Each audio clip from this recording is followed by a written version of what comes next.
So, hello everyone, welcome to a video here about prepared for a change.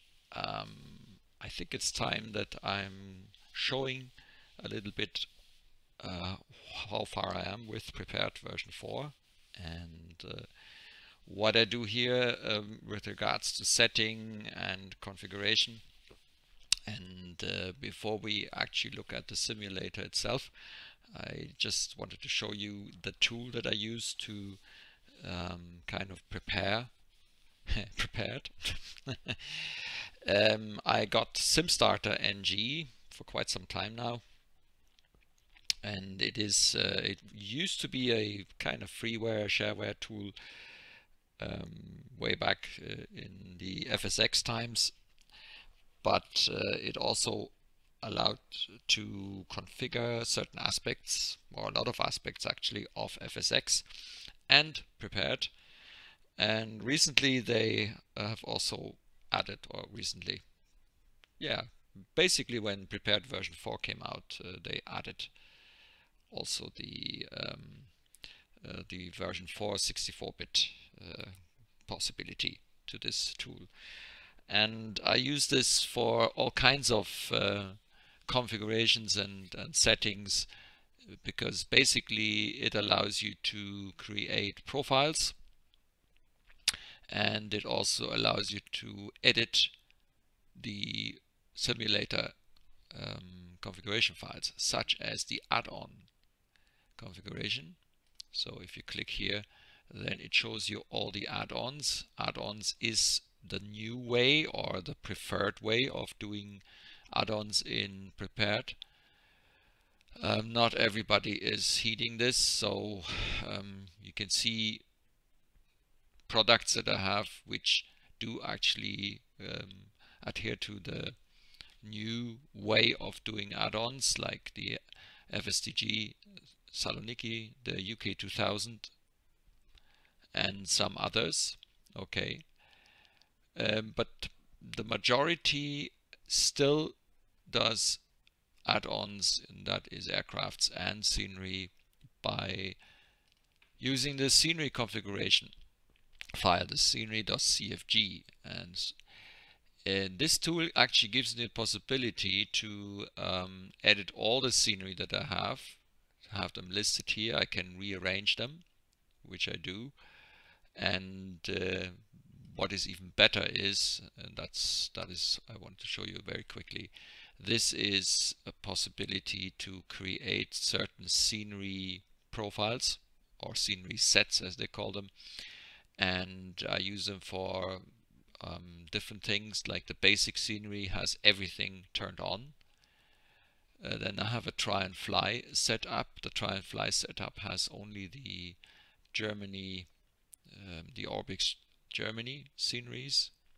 So you can see here I have Germany North and Germany South Orbix, and I have Weeze Airport, and I have Düsseldorf Airport from Just Sim, and the basic simulator scenery down here. Okay, so this is the basic stuff, and I only have the airport that I need for my try and fly. Or for example, Austria, for flying in Austria, I created something where I turned on the Austria HD, which is a photo kind of scenery of Austria and Austrian airports here.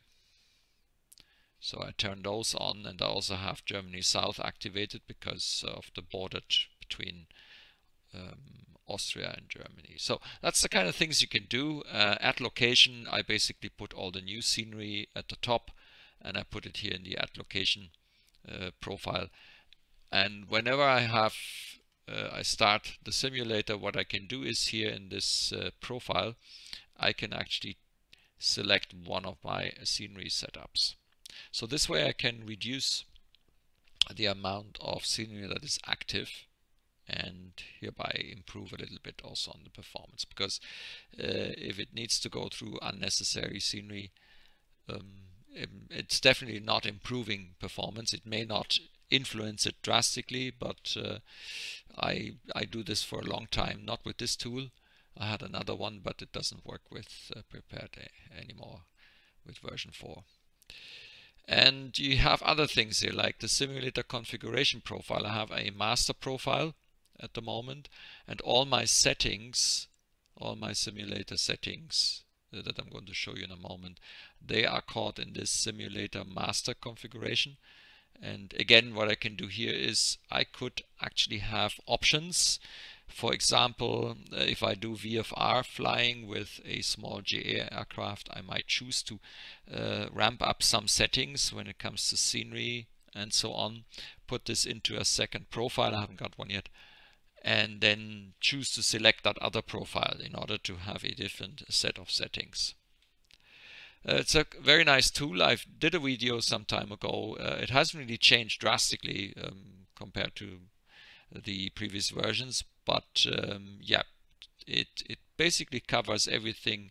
This is the German version now here, but it covers everything that has to do with configuring your Prepared. And you can also define a start position. I always start with the Raptor because for example, the PMDG, you're not supposed to start the PMDG NGX with the simulator because that usually causes problems. Therefore, I don't have that. I start with the Raptor and then I switch airplanes afterwards so that I can make sure that they're properly loaded. Yeah. And here, for example, I'm at gate G15 in Stuttgart. I can even set a date and a time. I can load a flight plan from existing ones. So I could, for example, already preload the simulator flight plan for Stuttgart to Hamburg, and I can use a saved flight. So I have one, for example, called Try and Fly Summer, but it would override that, and so on and so forth. So there's all kinds of possibilities and extended settings. You can start active sky. You can even change your FSU IPC configurations, and so on and so on. Very nice tool. And when you have finished your profile, you can go on start profile here, and it would start up the simulator and all the related tools. And yeah, that's it. So it's a nice tool, and just want to show you that. And here you see, by the way, a profile. I have the standard profile and I have the try and fly profile, which is slightly different. And I'm intending to create some kind of VFR flying profile here as well. Okay, so that's that. We're not going to change the changes I made, but let's now go to the simulator. So recently I have switched from version 3 Prepared. I don't use FSX anymore, already about 2 years or 3 years, I can't remember, when I started with Prepared. So shortly after that I removed FSX from my PC. And recently now, in December, I actually got myself Prepared version 4.1. I'm not on 4.2 yet, because when 4.2 came out, there seemed to be some issues. And the other thing is that the changes that 4.2 has weren't that drastic to me that I felt I had to absolutely go and update. And when I heard that there had been some issues with that version, which are probably now removed and fine and all, but at the time I decided, no, I'm not going to install it. I always wait with these kind of updates quite long anyway, because so far 4.1 is really stable for me. I haven't had any issues with it up to now. Okay, so this is the PMDG NGX. It's here in Munich, so Munich airport from taxi to gate. And I don't know if you remember the performance that I had with in Munich with the PMDG in version 3 was about roughly between 25 and 30, with tendencies sometimes to go below 20, depending on the situation and the weather. So, and the biggest problem that I had in version 3 was that with things like the NGX, the full texture resolution, like we can see here, I actually got very close to out of memory, and I hit the out of memory line a couple of times. On longer flights, like even transatlantic flights or something, chances were that I might not be able to land. And I had a couple of flights in the US, New York and so on, where I ended up with basically with an out of memory. In some cases I barely made it before I had to switch off the simulator. In other cases it actually just crashed. And there had been some issues with the PMDG as well, with displays when you pop them out, the navigation display mainly, that it would actually crash the simulator and all kinds of stuff. All of that is gone. I don't have it anymore, and so I'm pretty happy. And as you can see outside, we get about 39, 38, sometimes a bit over 40, 37. So there's a bit of fluctuation. If I go inside the cockpit, we've paused the simulation now, so I'm going to turn it on. You see some fluctuations somewhere between, well, usually about 30. We have some spikes going up. Sometimes it goes down a little bit. That's just the way it is.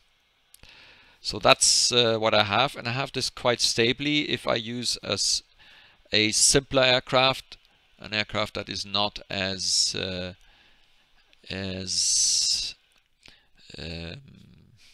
complex as this one here, my frame rates go up to 40, 45, 46.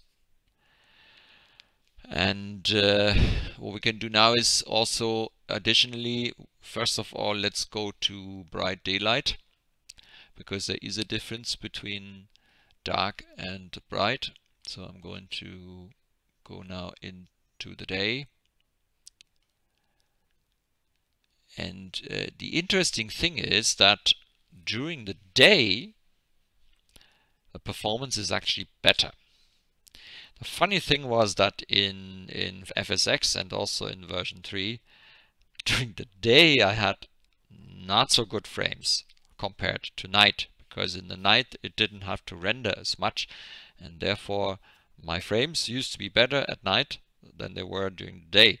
Here it is the other way around, and that is because of the HDR lighting and the new lighting model, which actually makes the cockpit bright when you are under a lamp. You know, like what we know, what happens in X-Plane. When you are standing under some airport lamp, then it would actually also lighten up the cockpit, even without you having anything turned on. And that eats frames. So night is actually not so good.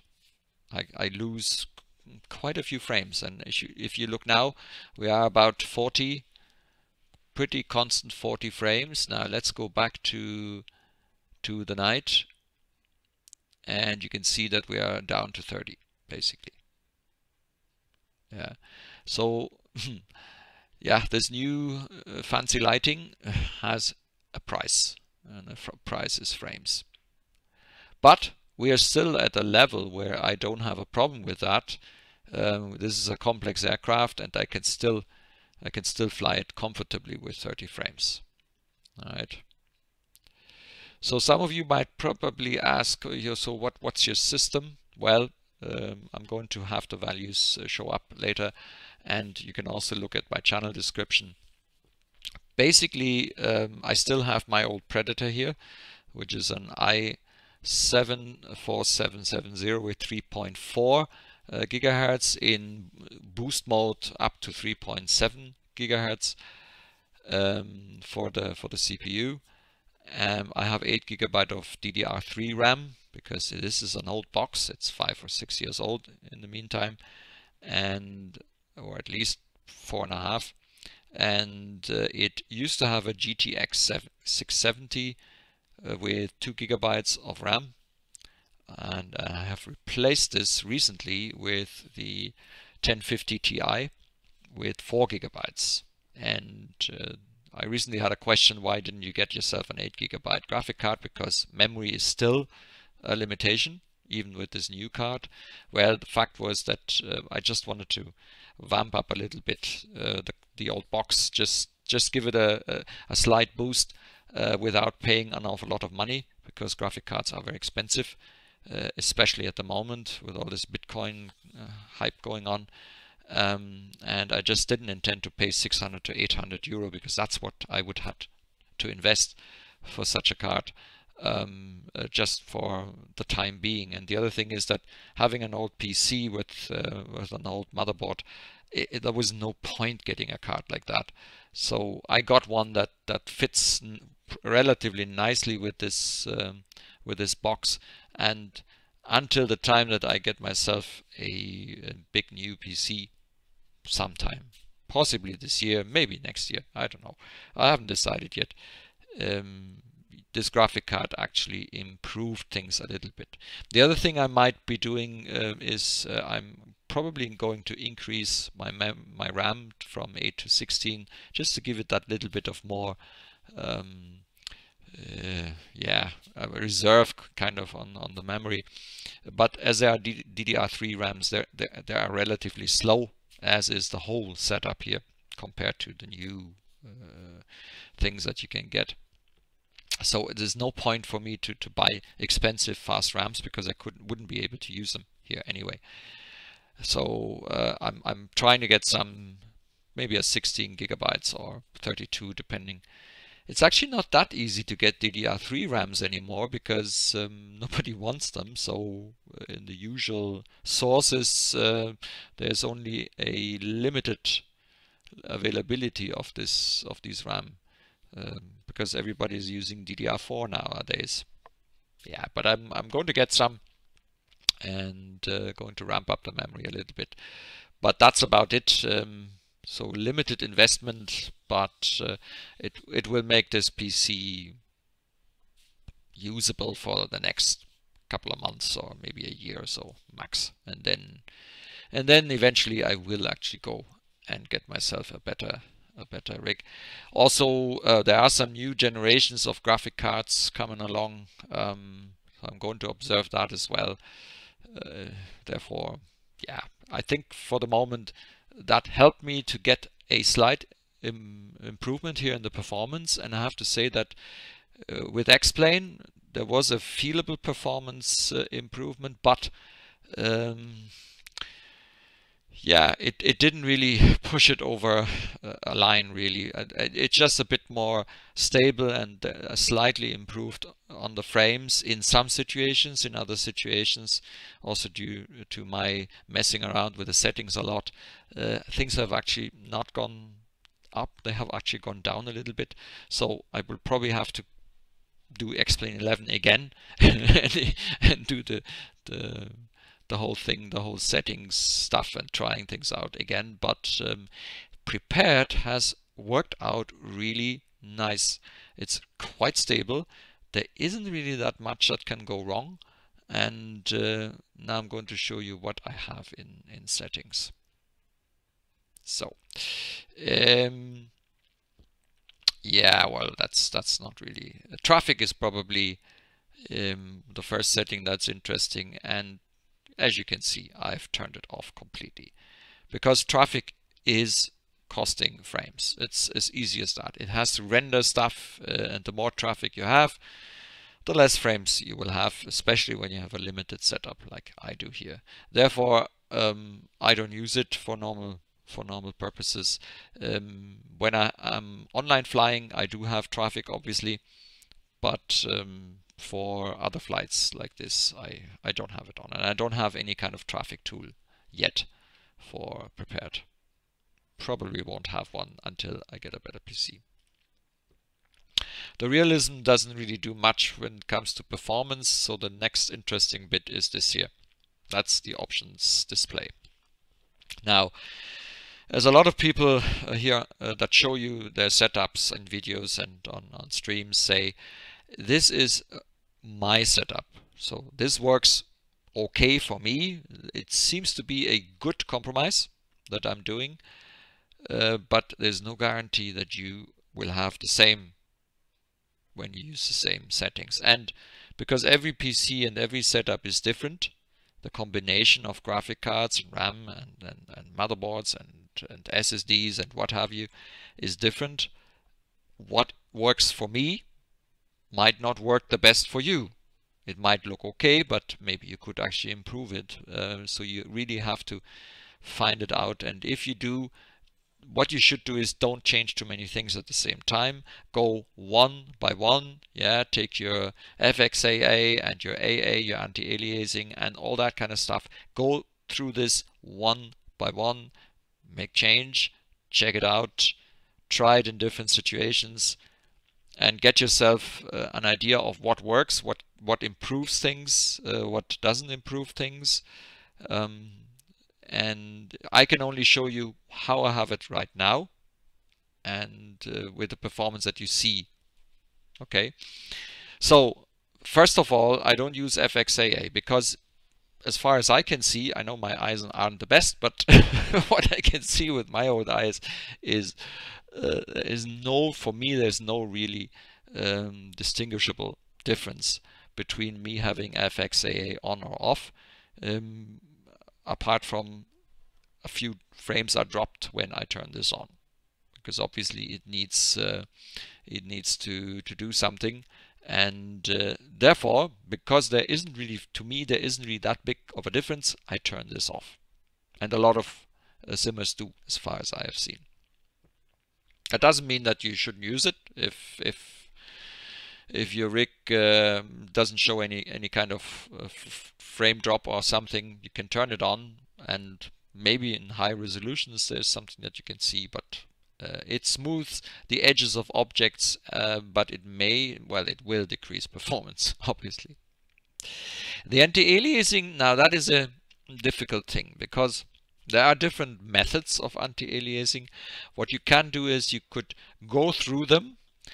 So what I did is I checked through them, and I realized actually that with MSAA, no matter how high, 2, 4, and 8, I actually do get more rugged lines and flimmering than with SSAA. And don't ask me what SSAA means. I don't really care anyway. And I have two settings which I use depending on what I do. When I use the likes of PMDG, complex aircraft, I turn this down to 2 times SSAA, because that gives me a couple of frames, because the next level 4 SAA uses some frames, about 5 or so, 4, 5. 8 really slows things down, and I get under 20 when I turn 8 on. And the thing is that 4 is actually a very good compromise, because 4 times SSAA on my rig with my card and so on gives me a good picture. But even the 2 times SSAA isn't that bad, and especially for airline flying, it's more than sufficient. And when we go out here and I show you the picture, this is 2 times SSAA. You can see that there are, well, I can see on my screen that there are some rugged lines and a bit of flickering, yes, but that is actually quite acceptable. And on videos, I don't think you can see it that much, because the video software is smoothing things anyway. So you wouldn't be able to see this as I do. Therefore, the 2S SAA is actually quite a good compromise, giving me a relatively good performance. If I am in a small general aviation aircraft or a non-complex aircraft, I actually set this up to 4 times SSAA. Okay. Now anisotropic is the same thing. So in complex aircraft and scenery situations, I put this down to anisotropic 4 times. That's the picture you've just seen. When I'm in non-complex environments, I can bring this up to 8 in conjunction with the 4 times SSAA. and I still get good frames, but especially for VFR flying and so on, there is a good bit of less flicker and other things. Something that I couldn't really do in version 3 of Prepared was to have this on Ultra because of the memory limitations and also my graphic card at the time. So I actually ran on high 2048 by 2048. And anyway, if you have an aircraft or scenery that uses 1024 or 2048 textures, setting this to ultra wouldn't make any difference because it can't do more than it has. So if the textures are 2K, you wouldn't see 4K, obviously. But the good thing is that with this setting on, and with my new graphic card especially, and also version 4, which doesn't have the memory limitations anymore, I can actually run in the 4K mode.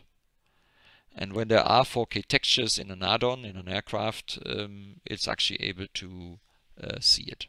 So from that point of view, it has worked quite well, and I have seen an improvement in the picture quality due to that. By the way, I have the NVIDIA GeForce GTX 1050 Ti with 4 GB of RAM, video RAM, and I run it in the 1920 by 1080 32-bit color mode. Windowed, not full screen. And because in my experience the OBS software is actually, at least here, it has a better recording with the windowed version and with the full screen version. And the other thing is, running it in kind of game mode, you wouldn't be able to see all the software that I'm bringing in, like any kind of other windows. So the window mode for me, and especially for the video stuff that I do, is really great because I can pull windows in and out and so on. All right. So I don't use VSync. I don't need it. And very often what I do is I actually limit the frames. So when I do a video recording, I often reduce this to about 24 or maybe 30, depending on what settings I use. Yeah, so and what happens then is that you get actually a very stable 30 frames, because usually, or 24 frames, instead of a wildly fluctuating picture like we've just seen. So I can leave this on maybe for the moment. MIP maps and that kind of stuff doesn't really make any difference when it comes to performance. Okay, so when I turn this on now, you can see that we are roughly about 30. We're slightly under that. Well, we don't have these big spikes that we've seen before, where it jumped between 40 and 20. You know, those go away when you limit your frames. It gets a bit less wild. It actually smooths out, and as far as I know, if you limit the frames, it actually allows for other things such as scenery loading to improve. Apropos scenery loading, there are some tools. I haven't yet got one, but I'm intending to get something which is called, I think, CPU Lasso or something like that.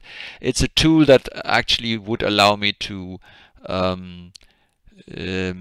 set the things that I'm doing here now, and that is set the priority and associate a priority with prepared, and also set the affinity. Now you can do some affinity setting in the prepared configuration, but this is sort of the affinity setting by the operating system itself. And there are tools that allow you to define this for a particular executable, so that I don't have to go in there, because I often forget. When I do, what happens is the Orbix scenery and the texture reloading and all that kind of stuff doesn't really work very well when this is on normal, because it actually gets behind loading the textures, and that means after a short time I start seeing blurry textures on the ground, and that gets worse over time. When I limit the frames like this and I also vamp up the settings, then the texture loading is actually normal. It works. So that's something that I found out, but this is only for the Orbx textures. That's just the way Orbx is. It's a lot of stuff it needs to load, and it doesn't seem to get to be able to do it in time. So if I make these changes, that is all I need, then suddenly everything is okay. You won't see really a big difference in the frames when you do that, because the frames are determined by so many other things. It just enables the CPU to quicker get done with the loading of the scenery stuff, the textures and so on. Let's go back to our settings. Next is the world settings. Now what you see here is I haven't really changed this for quite some time. So the level of detail radius I put in high, sort of middle position. The tessellation factor is on high. The mesh resolution is currently on 10 meters. I might change this depending a little bit on what kind of scenery I'm using. And for VFR, I'm actually ramping this up a little bit so that I get better mesh if it exists. But for airline flying, I use this, and the texture resolution I put to the highest because my new card allows me to actually use the higher setting. And I also turned on use high resolution terrain textures. If I turn this down or off, frames might actually go up a little bit, but also the quality of the texture display will drop. So this is what I have at the moment, and you see what kind of performance I get with a complex aircraft.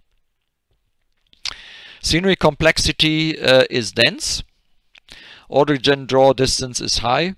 So they're not all on the left, on the right side, but they are pretty much middle to higher settings.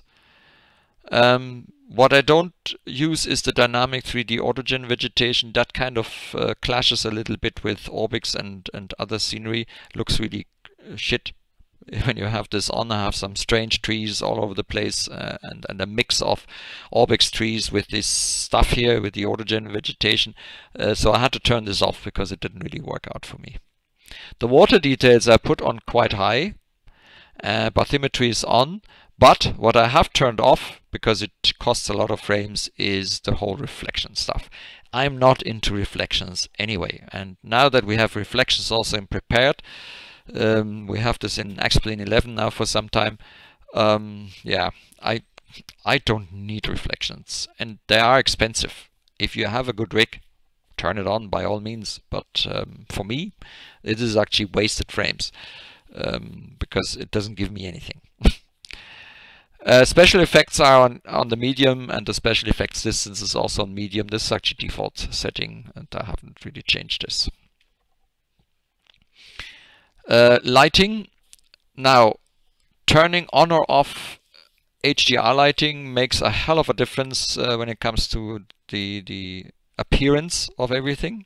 Okay, if you turn HDR lighting off, you will get better frames because it will have a lot of the stuff that it has to do will not be done. So therefore you have more that you can put in other things, but yeah, it looks not very nice. The HDR stuff is one of those eye candies, those benefits of especially this version now. We had HDRs in version 3, but here now, and especially with this new option, dynamic lighting, that improves the visuality of the whole experience a lot. Now, if you are challenged with your frames, you can turn dynamic lighting off, because dynamic lighting makes your cockpit, for example, brighter if there is a lamp outside. Okay, you don't really need to have this. If you turn this off, it will give you a few frames back, because that costs. It is sort of costly. But yeah, it's just a nice thing to have. And again, dynamic reflections for me, reflections are this kind of no-go stuff. I don't use it. Yeah. Shadow quality I have on medium, but as you can see, I have basically the whole shadow stuff, I have turned it almost off. I just use it on the internal vehicle and external vehicle because sitting in the cockpit, you really want to see some shadows and stuff, because that gives that adds to the experience. But all the rest, all the scenery stuff, I turn this off. Cloud shadows I turn off because they are expensive.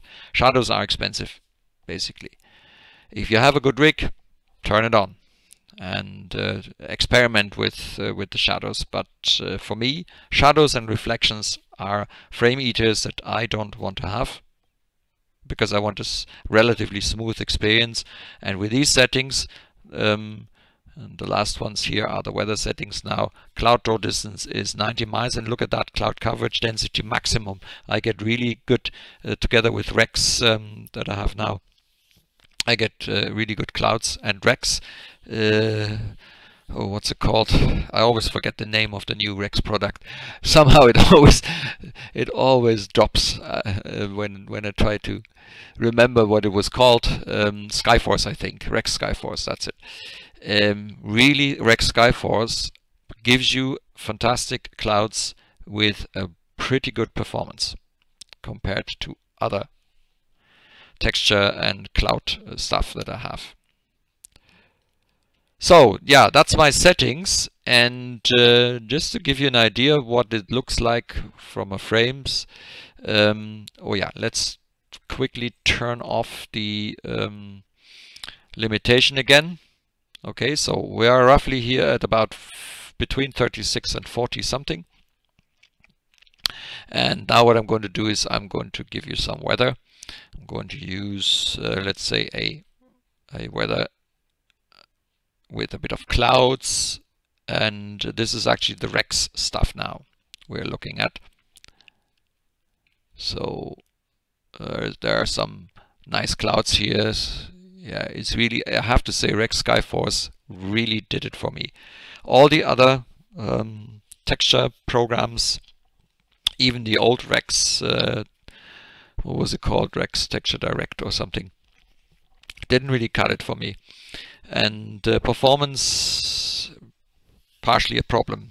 Also Active Sky, the cloud art stuff, that didn't do it at all for me, because the coloring, it was just awful, partially awful. What I saw, very grayish,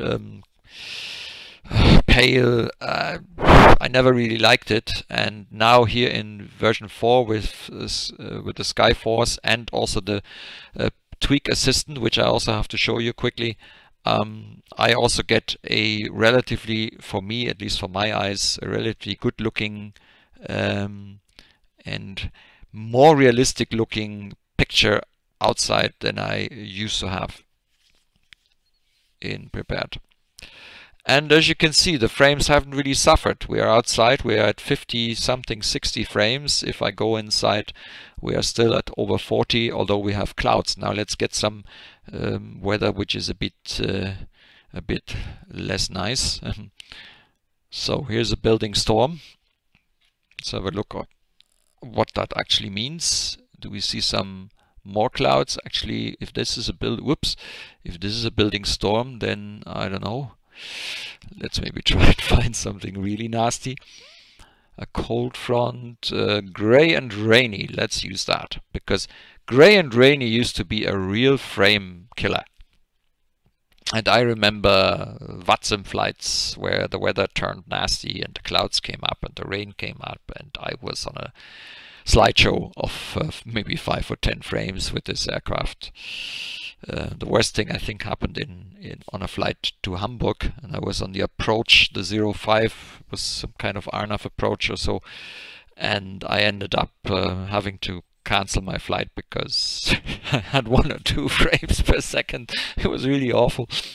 So partially I had to turn off the weather in order to survive the flights.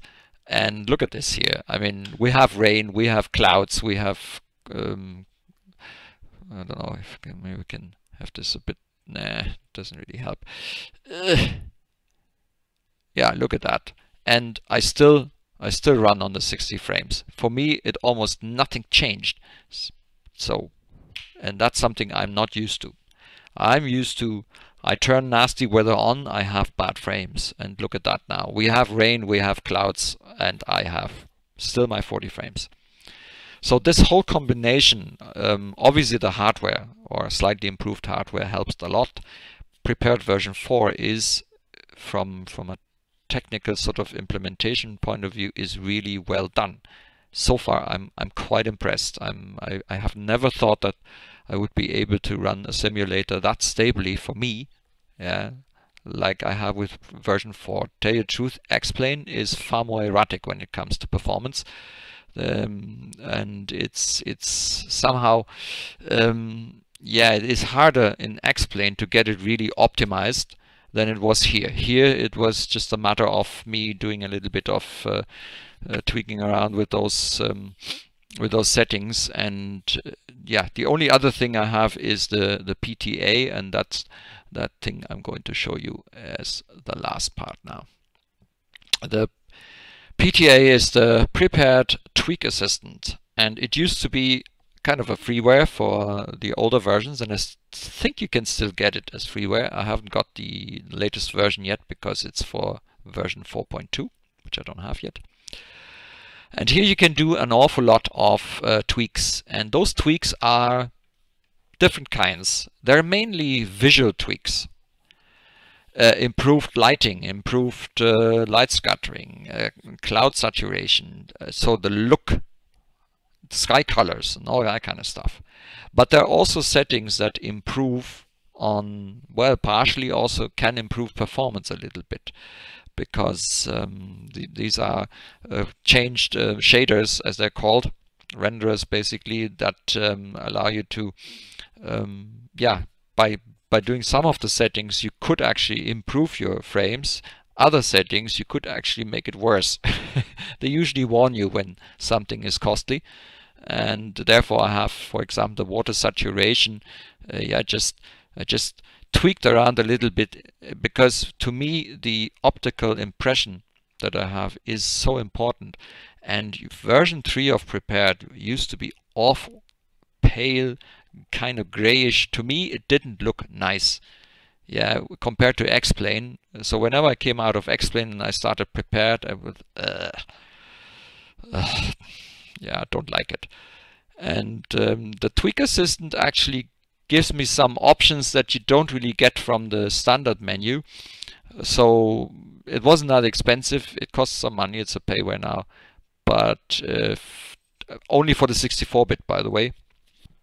But I'm actually quite happy with it, because I have now I found now my setting at the moment. I'm still tweaking a little bit with colors and kind of contrasts and tone adjustments and stuff from time to time, just to improve the visual of the simulator. Yeah, nice tool, and that's about it. And as I say, so Prepared has turned out to be a really stable sim. It might not be as interesting as X-Plane, and when it comes to scenery, I'm afraid ortho sceneries in X-Plane are unbeatable. Yeah, there aren't that many areas in Prepared and FSX that you can make look the same way. But from a simulator point of view, and for example for things like VATSIM and Iveo flying and VATSIM's World Flight, I tend actually to go for Prepared, because it looks like a really stable environment that is really well crafted. So yep, not bad. And it's kind of for the heavy duty stuff, whereas X-Plane to me is where I do a little bit of the fun flying stuff. So basically, right, I hope that helped you a little bit, just to give you some impressions. As I say, you can't take my settings and just take them and everything is good, because your rig might be different. You might have less capable system, then my settings might be far too high. or you have a much better system, then my settings might actually not be the good ones either, because you could actually get out far more. Therefore, just take it as a hint, and you can see that prepared can be made really nicely stable, and really, guys, you do not need 100 frames per second. You don't really need 60 frames per second. Usually those simulators are designed to run at around 30 to 40 frames, and that's kind of an optimum. The higher the frames, yes, if you have a capable rig, sure, you can run it at that, but that's not the ultimate goal, and you shouldn't really beat your box so that it runs as fast as possible, because there's always a price to pay. For high frames, you have to pay prices. This is a trade-off, you know. Therefore, usually with normal PCs, you have to find the right trade-off between frames and the rest, the visuals and also the general performance. Okay, that's it. Thank you for watching, and until next time.